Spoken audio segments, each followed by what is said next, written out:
مرنے کے بعد بھی اولاد سے رشتہ ٹوٹتا نہیں ماں باپ کا۔ جس طرح زندگی میں والدین کے حقوق ہیں اولاد کے ذمے، مرنے کے بعد بھی والدین کے حقوق اولاد کے ذمے واجب الادا ہوتے ہیں۔ مختلف احادیث میں ان کا ذکر موجود ہے۔ پہلا حق الصلاۃ علیہما، ان پر جنازہ پڑھنا ہے۔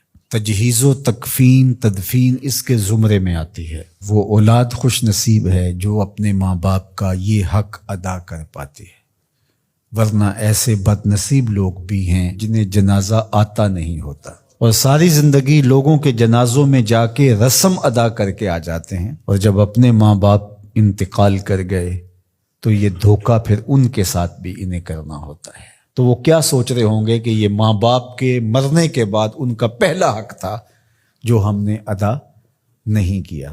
دوسرا حق استغفار لہما، ان کے لیے بخشش کی دعا کرنا، مغفرت کی دعائیں کرنا، اے اللہ ان کی مغفرت فرما۔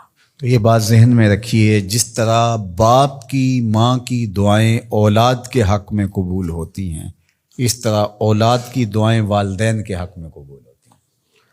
تو ان کے لیے استغفار کیا جائے۔ ایک شخص فوت ہوا اور اپنی بدعمالیوں کی وجہ سے قبر میں جکڑا گیا، تو بعد میں اچانک اس سے عذاب اٹھا لیا گیا کچھ عرصے کے بعد۔ تو بارگاہ عزدی میں عرض گزار ہوا، مالک میرے اعمال تو ایسے نہیں تھے کہ مجھے ان مشکلوں سے نکال کے کھڑکی کھول دی گئی جنت کی، تو کہا کہ تیرے مرنے کے بعد تیری بیوی کے ہاں جو بیٹا پیدا ہوا، تیرا بچہ پیدا ہوا، پھر اس نے اس کو پروان چڑھایا، اب وہ بولنے لگا اور اس کو وہ درس گاہ میں چھوڑ آئی، تو استاد نے اس کو پڑھایا، بیٹا پڑھو بسم اللہ الرحمن الرحیم، تو اس نے یہ پڑھا، مجھے شرم آئی کہ اس کا بیٹا مجھے رحمان الرحیم کہہ رہا ہے اور میں اس کو عذاب دوں۔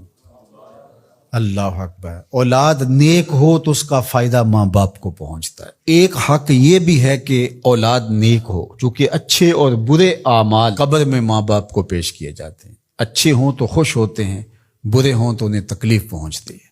اس لیے ماں باپ کا مرنے کے بعد جو اولاد کے ذمے حق ہے، ان میں سے ایک حق یہ ہے کہ وہ نیک اور صالح ہوں تاکہ ان کو قبر میں راحت پہنچے۔ تیسرا حق ماں باپ کا جو اولاد کے ذمے ہے وہ انفاذ العہد ہے، ان کے عہد پورے کرنے، ان کے وعدے پورے کرنے۔ یعنی انہوں نے جو عہد کر رکھا تھا کسی وجہ سے پورا نہیں کر سکے تو اولاد کے ذمے ہے کہ وہ اس کو ادا کرے۔ وہ عہد اللہ سے بھی ہو سکتا ہے اور اللہ کی مخلوق سے بھی ہو سکتا ہے۔ اللہ سے کوئی منت مانی تھی، پوری نہیں کر سکے، اسی طرح مخلوق کے ساتھ کوئی وعدہ تھا، اس وعدے کی تکمیل نہیں ہو سکی تھی تو ان وعدوں کو پورا کرے۔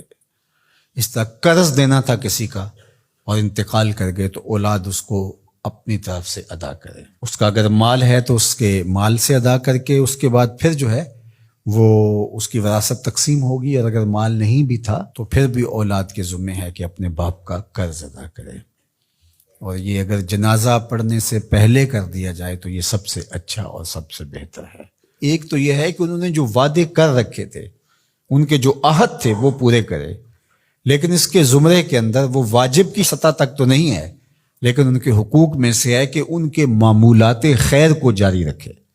یعنی جو وہ اچھے کام کرتے تھے، غریبوں کی مدد کرتے تھے، لوگوں کو کھانا کھلاتے تھے، اپنے علاقے کی مساجد کی ذمہ داریاں لیے ہوئے تھے، مدارس کی ذمہ داریاں لیے ہوئے تھے، غرباء کے علاج معالجے کی ذمہ داریاں لیے ہوئے تھے، اس طرح اور رفاعی ذمہ داریاں اپنے ذمہ انہوں نے لے رکھی تھی، تو ان کے انتقال کے بعد اگر صلاحیت اور حالت مالی ایسی ہو تو اولاد کو اس تسلسل کو ٹوٹنے نہیں دینا چاہیے، کہ یہ نہیں ہے کہ اب والد صاحب چلے گئے، ماں چلی گئی تو غریب رشتہ دار جو پردے سے ان کی مدد ہوتی تھی اور ان کے گھر کا چولہا جلتا تھا، تو ماں کے جانے کے بعد اب اولاد کہے کہ یہ آپ کا اور اس کا تعلق تھا، وہ چلی گئی تو کام ختم نہیں۔